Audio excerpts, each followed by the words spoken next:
पंजाबी शायर बाबा अबीर अबूजरी दी एक मजाहिया ते मजेदार नज़म पेशे खिदमत है। नज़म का नाम है अनपढ़ लाड़ा बीए वोटी।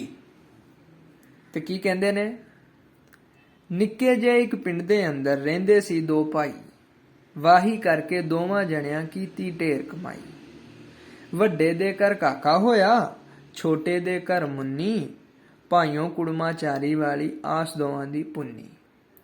दोवां ने एक मत्ता पकाया, होर वधाईए खट्टी, निक्के वीर नूं शहर दे अंदर पा दित्ती एक हट्टी।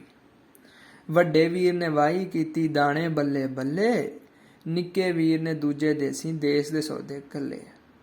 मोटे कम्मां वालियां दे विच हो गया ओहदा नावां, सोचिया उन्हें शहरियां वांगर धी नूं मैं भी पढ़ावां।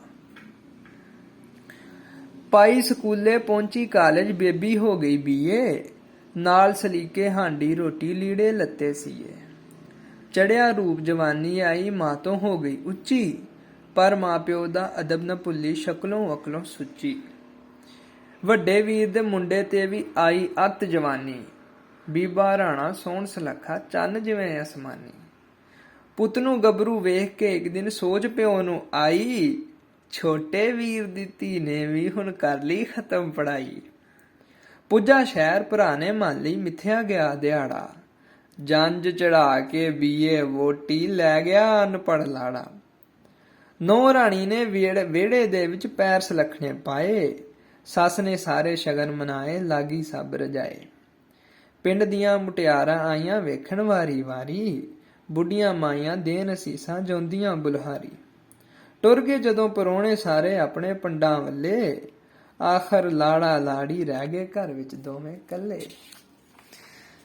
ते की गल हुंदी है जी फिर अगे, ओढ़क लाड़ा लागे हो के गल नूं ऐदां तोरे। छिंज कबड्डी भंगड़े वाले मैनू रखण मोहरे, घरदियां ने भी घर बन्ने दे कम मेरे सिर पाए। ना मैं थक्का ना मैं हारां वाहवां हल सवाए। पट्ठे कुतरां डंगर साबां मज्जां गाईयां चोवां, पहली बांगे उठ के कल्ला खूह भी मैं ही जोवां। पिंड दे बुढ़े मुंडियां विचों मैनू कहण सियाणा, सारे पिंड च बी दा लेखा मैं ही कल्ला जाना। मेहनत नाल मैं घर दे अंदर दुध दी नहर चलाई, पाइया पाइया मक्खण मैनू रोज खवांदी माई। रीझ बड़ी है इलम दी मैनू, ए तू करदी पूरी, पावीं लावीं चौवीं रिड़की कुट कुट खावीं चूरी।